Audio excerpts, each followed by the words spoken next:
Hello, this is Reverend Don Lewis coming to you from the beautiful metaverse, and more specifically from beautiful Danville, Illinois, homeland of the Corellian tradition, and this is Midday with Reverend Don.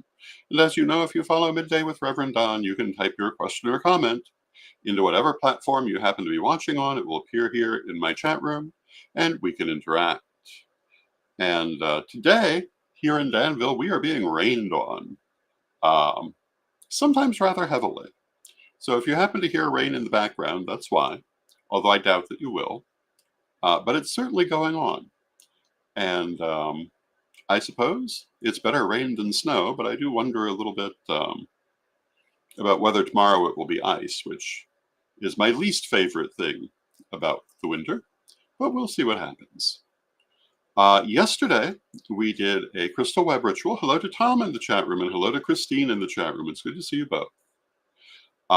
We did a crystal web ritual with the specific intention of connecting to the inner genius, the higher self. And I personally was thrilled with how that went. I thought it was a very invigorating broadcast. And I hope that you enjoyed it also. And I thought today I would talk a little bit about what you do after a ritual or after any act of magic. And I might even talk a little bit about after psychic work, because these are all things where there are certain things that are good to do afterwards. And of course, the most obvious one is that you want to clear and release any excess energy you may be carrying from the act. Now, it may seem to you that carrying as much energy as possible is a great thing. It is not inherently, because if you have excess energy, it will tend to, for want of a better way to put it, it will tend to clog up your energetic system. Maybe not immediately, but eventually. And so, particularly if you're doing, for example, psychic reading where you've read for a number of people, or a ritual where you're dealing with a lot of energy, you want to hold on to what is good for you, what you can, you want to hold on to the good of it, but you want to let go of the excess. And we talked about that. We even did it yesterday. It's very simple. The simplest way, the way that I like to do it, is just let it run out of you like water, returning to the universe to be reused in other ways. And whether it's a ritual, an act of magic, or any kind of psychic work, I recommend this on all of those occasions and every time. I also recommend doing it before as well. I was taught this right at the very beginning of my metaphysical training. And I am so grateful that I was taught this. And hello to Soretta in the chat room. It's good to see you. I'm so grateful to have been taught this, because it really gave me a good, solid foundation. Hello to Michael in the chat room. And, I've talked on occasion about how in some of the early psychic fairs I worked with, some other branches of metaphysics I've dealt with, grounding really wasn't much of a thing, or even a thing at all, and you could really tell the difference. When you hold on to all of that energy, it has eventually a negative effect. Now, different people, of course, react to it differently. Some people can naturally ground, or will naturally ground. We all could, in theory, but many people don't, and you just really are so much better off if you practice regular grounding. So I'm very grateful that that was really drilled into my head right at the very beginning. And considering some of the things I've dealt with over the years, because we have repeatedly done global rituals with people all around the planet. We have worked with I've worked with some of the leading lights of the metaphysical world in my time. In other words, I've worked with very heavy energy on many occasions. Not to mention psychic fairs where I was doing 20 or 30 readings at a time during the course of the day. And knowing how to ground the excess energy was such a vital thing with all of that. So I highly recommend it to you. The number one thing to do after you've done a ritual or any sort of metaphysical act. Now, what's the other thing? Very important. Well, let's continue with grounding first. Another thing people sometimes like to do, in addition to that sort of visualized grounding, they often will have a feast of some sort. And this too is an act of grounding. When we eat, we're kind of naturally grounding.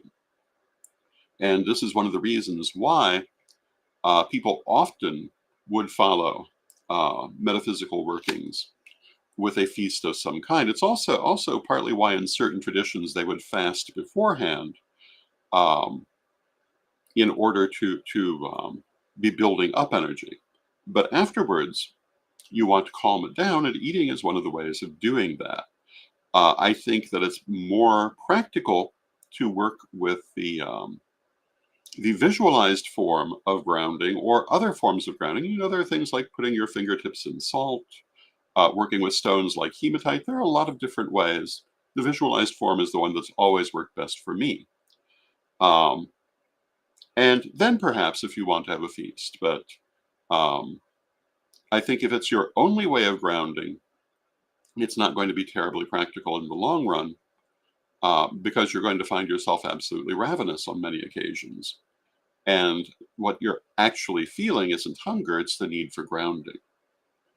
Um, and I think this is an effect that we often misunderstand when we look at metaphysics. And hello to Janet in the chat room. It's good to see you, Janet.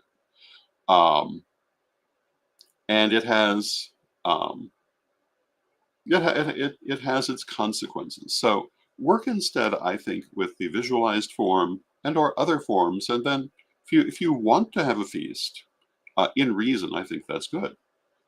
Certainly with most rituals that we do, we follow with a feast. Um, but I can remember working at psychic fairs, and we would the whole fair would descend upon a local restaurant, like a group of ravenous beasts, and that was our own term for it, um, and eat ourselves silly when what we were really trying to do was accent our grounding. Um, and so, as I say, working with the visualized form of grounding, I think, is more practical. Now, the other thing that you want to do after you've done a ritual of any kind of magic, is you want to relax. What you don't want to do is worry about what you've just done. You don't want to focus on what you've just done. You want to let the magic do what you've set it up to do, and you want to trust that it's going to do it. Now, sometimes this is easier than other times. And I'm certainly not saying that if, as a human being, you have a certain amount of concern, that's necessarily bad, but it's not the ideal situation. Ideally, you do your magic, you trust your magic, and you give it a reasonable time to come to pass. If you find you need to repeat it, well, then, of course, you will. But don't start from the, oh my God, did it work point of view. That is a good way to shut it down. You want to approach magic with confidence. And, it's often said when you visualize what you're trying to manifest, you should visualize it as already being in existence, already yours, and only waiting to take shape in the physical world. And that really is what we're doing with magic. We have created it through the magic. We just need to bring it to us physically. And it's important to have confidence in your ability to do that.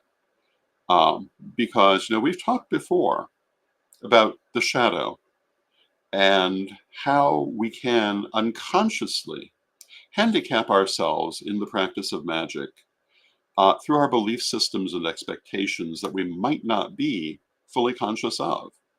And one of those is the idea that, oh my God, it's not going to work. If you find yourself doing a piece of magic and then having that reaction, you need to do some shadow work. It's not the reaction you should be having. And you need to work with whatever belief systems in your shadow are stopping you from believing that you have done what you have in fact done. When you do magic, you should have confidence in it, and you should basically sit back and wait for it to come to you. Now, again, there are certain things where you may find you need to do it more than once, and in some cases, you may be using a form, such as certain candle burning spells, where you're expected to do it more than once. There are candle burning spells where you'll repeat it every day for 3 days, every day for 7 days. That's not the kind of thing I'm talking about. But we all know, we've all been there, and hello to Krista in the chat room, that we have a certain human quality of second guessing ourselves, second guessing our magic. And that's the number one thing we don't want to do. And hello to Michaela in the chat room. And Michaela says, if you doubt yourself, you've already set up a blocker in the magical workings you're involved in. That's exactly my point. Michaela has put it perfectly. You've created a blocker. And sometimes that blocker will be more disastrous than others, but always it's not what you want to do. And if you find yourself doing that on a regular basis, you really need to do the shadow work to eliminate that response. Now, that's not to say that you should be cavalier about everything. If you're working magic for an emergency situation,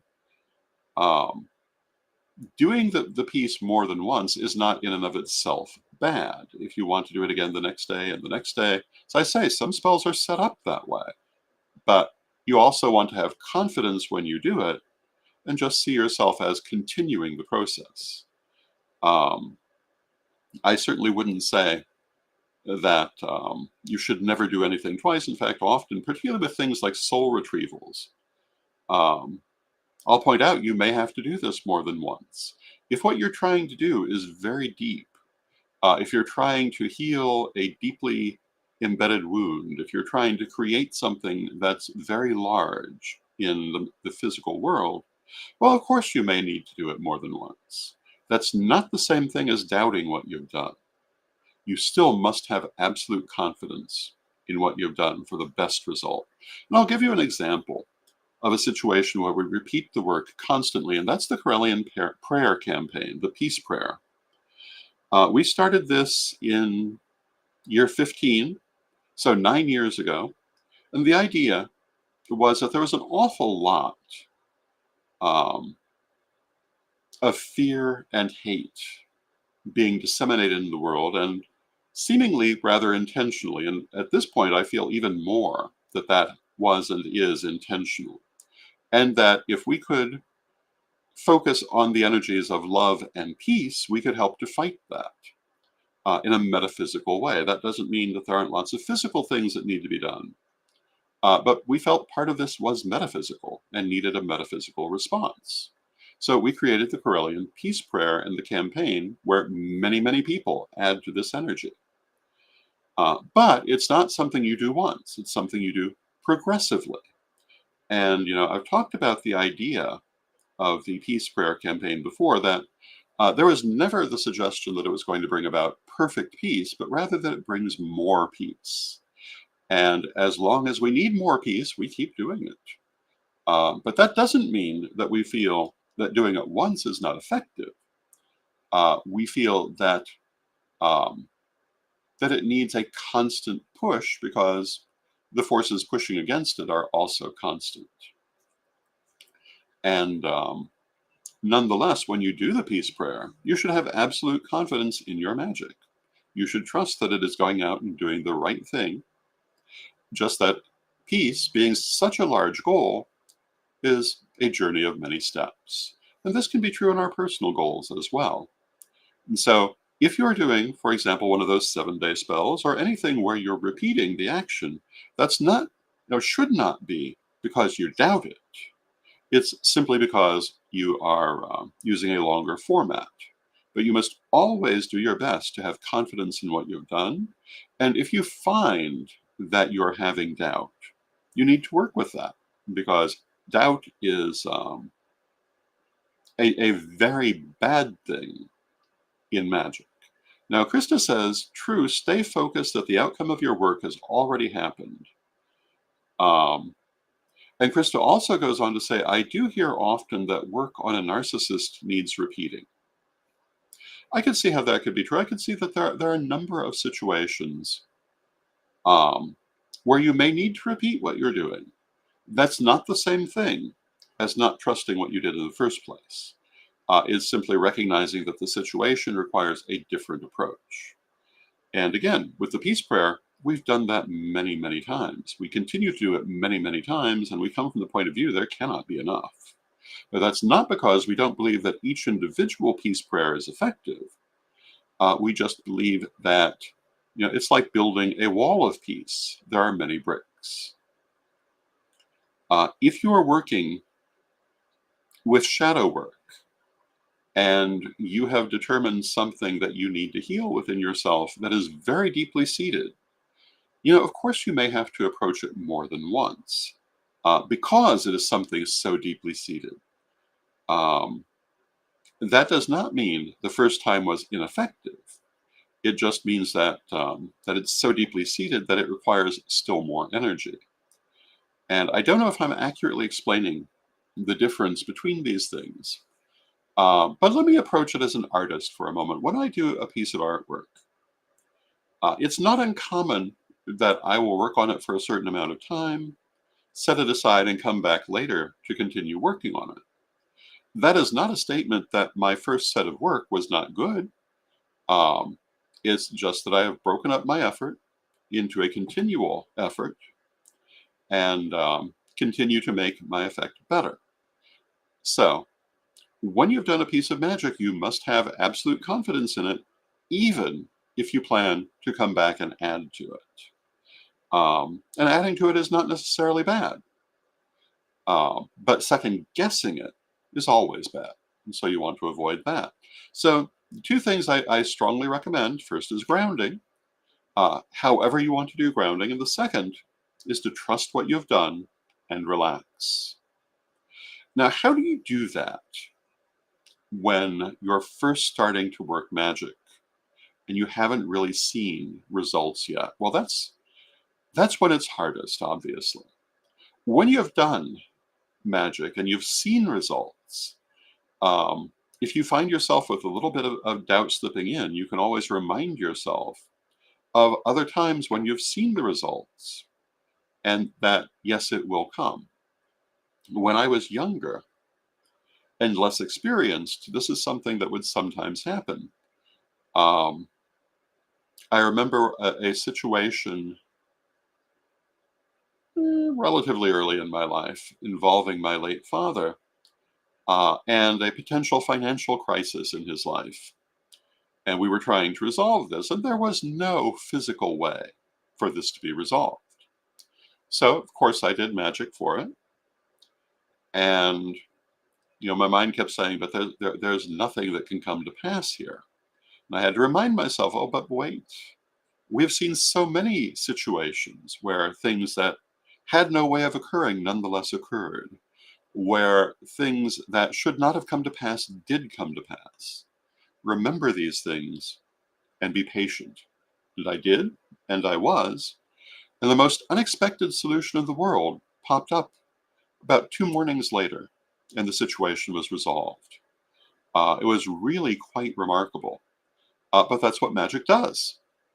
And you must have your confidence that it will come to pass. And I have seen now in all these years of working with magic, so many unexpected things come to pass.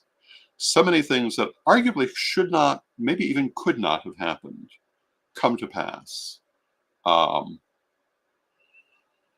That I have no doubt whatsoever in the effectiveness of magic. Now, that doesn't mean that there's never an occasion where you might not have to come back and approach it in another way, but it does mean that magic is highly effective and you should always trust what you've done. And I think that is my primary message on that subject. Now, I want to take a moment and want to mention some of our new books at Corellian Publishing. You may have already heard them or seen them. We have the Corellian Book of the Dead that came out in November, which is a look at Corellian teachings on death and the afterlife, the nature of the soul, and incarnation. We have 40 Spells to Better Magic by Sir Ed Hubbard, which is just what it sounds like. It is a system of 40 spells to help you to improve your magic and your magical connection. And the next book, not quite out yet, but coming soon and available for pre-order, is Rev Don's Book of Astrology.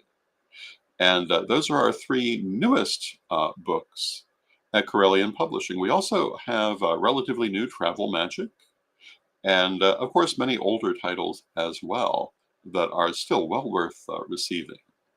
And if you're interested in any of those, you can find them at CorellianPublishing.com. Shipping does usually take a little while because this is print on demand. Unless you ask me not to, I will usually sign them for you, at least if I'm the author. And they will come as quickly as possible. Otherwise, we also have going on that we've been talking about recently, the Witchy Awards. And you can find the Witchy Awards at modernwitch.com/Witchcraft and Occult Media Awards. And these are awards for all sorts of different categories in the metaphysical world. All sorts of different creators are nominated for awards, and I highly recommend, if you haven't already done so, that you go and vote for your favorites. And I've talked before on this program about how this sort of recognition is very empowering to creators. It helps them to know that what they're doing is good, that it's reaching people, that it has meaning. And Tom says, I have voted. Thank you, Tom. And as it happens, we here at Pagan World TV are up for 2 of those awards, and I certainly would be highly gratified if you vote for us. But of course, you should vote for whomever you are most inclined to vote for. But you will find under Best Vidcast or Vlog, Magic TV and Magic TV, Pagan World TV, one family.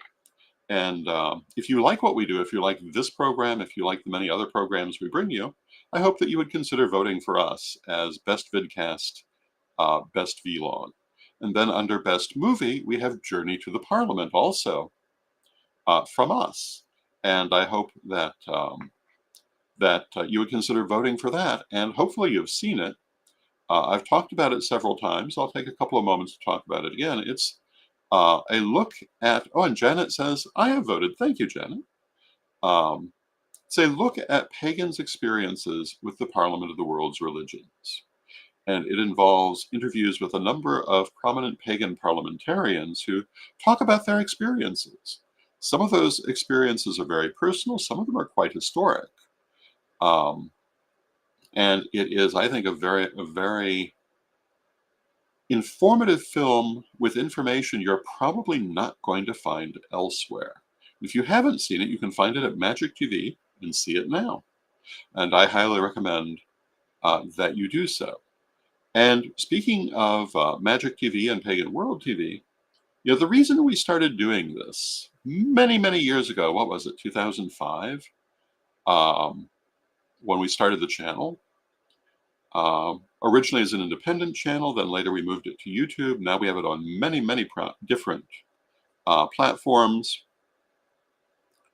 And we'd been doing a certain amount of video even before that, but on a far more limited basis and without the broadcast aspect. But we started doing this partly for the same reason we've done so many of the things we've done. We knew that people wanted information. We knew they wanted teaching. And we knew that the sources for teaching and information were very limited, especially in geographic ways. Many people who lived in certain parts of the country couldn't find a live teacher for anything. And there were also people who lived in places with vibrant pagan communities who still could not find a teacher because those communities tended to be, for want of a better way to put it, rather closeted. So we felt that this was a way to help people to learn, to help them to experience, no matter where they were, and also no matter what their circumstances were, because another factor people were facing is that people who suffered from certain disabilities were not able to get out to live events, but still really would like to be involved. So we started providing, through Magic TV, we provided teaching, we provided entertainment, we provided interviews, and we also would go out to events. We would go to those events both to document them, but also to give people a vicarious way of attending. So maybe you couldn't come to the St. Louis Pagan Picnic, but we would go every year, and you could see it, you could get a feel for it, you could get a little bit of some of the personalities who were there. We used to say it was almost like being there. And for the few minutes of that broadcast, it was. Of course, being there is always better, but it was highly desirable, we thought, for people to be able to have that experience who could not physically attend. We also went to events like PantheaCon and many, many other things. We went to the International New Age Trade Show on an occasion, and a variety of other events over the years. We used to go to the Fellowship of Isis conventions in Chicago. There are many things that we have documented, which were undocumented for the most part in other ways, especially in those years. So if you want to get a look at where this community was 20 years ago, Magic TV has a large window into that time and those people. We have interviews, in some cases, with people who have only become more prominent, such as Selena Fox, but also with people who are no longer here, like Olivia Robertson um, or Raven Grimazzi. And also people who, at the time that we interviewed them, maybe weren't very prominent, but have gone on to enjoy wonderful careers in this community. And it is, I think, a valuable resource um, for the community and for everyone to have a chance to see these things that in the past you could only have seen by being physically there. Now, of course, media is everywhere now. We continue doing what we've always done, but many other people are doing it too, and that's wonderful. Our feeling has always been the more the merrier, because the whole idea was to provide access, to provide documentation for the future. And the more people doing that, the better off we all are. So we're happy to see so many people doing this, and we're very proud that some of them got training and impetus from us. Certainly not all, but some started out in our media section and then went on to do their own. And we think that's just wonderful. And we hope that you feel the same way. And the more that we see of media in this community, the better we like it. And I hope the better everyone likes it. And with that, I see that we're coming down to the end of our half hour. And I want to go back and repeat my two primary points for today. When you've done a ritual or any kind of piece of magic, or even psychic work, you really want to have as much trust in this as you can. You want to have as much confidence as you can. And admittedly, this is something that comes most easily with experience. When you've done effective magic many times, it's much easier to trust that this piece has been effective. But still, even if it's your very first piece, the more confidence you can have, the better off you are. Do not sit there second guessing it. If you find that for some reason you want to do more than one installment in this piece of magic, that's perfectly fine, but don't do it because you doubt it. Do it because you're strengthening. And otherwise, most important thing is to ground all that excess energy so you don't carry it forward and overburden your own system. When people are overburdened with excess energy, it can manifest in many different ways. One of the most obvious is that their connection to this realm becomes very iffy. Some of the people I used to work with who did not ground seemed like they were walking 3 feet off the floor. And this might have been pleasant to them, but it was not effective in their lives. And it left them very disconnected with this physical world that we're living in. And I certainly believe we're here for a reason. We're not here by accident, and we're meant to be effective in this world. And our ability to call upon the spirit world is part of that effectiveness in the physical world. So you want to stay grounded, you want to stay focused, and you want to, as I've often said, you want to express spirit as fully as possible in the physical world. So with that, I want to thank you for being here. I love spending this time with you. I hope that you love spending it with me, and I will be back on Monday, and we will continue our discussions of the witchness of the why, as Lady Bitterwind used to say, and we will continue this entertaining time that we have at midday. And thank you for joining me. And let us close with our prayer, as we always do.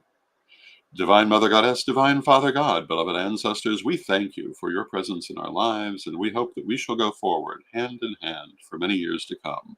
We know you will be there, and we hope that you will keep us conscious of the fact that you are walking with us. Help us to express spirit fully in the physical world, and help us to remain focused in our lives so that we make effective and good decisions on a daily basis. Beloved Mother Goddess, beloved Father God, beloved ancestors, we thank you with great love and with respect, knowing you're always here, but from respect, we thank you for your presence. May you be blessed now and always. And I thank you for your presence. May you be blessed now and always. And again, I will see you on Monday. And have a wonderful weekend and a wonderful rest of your day.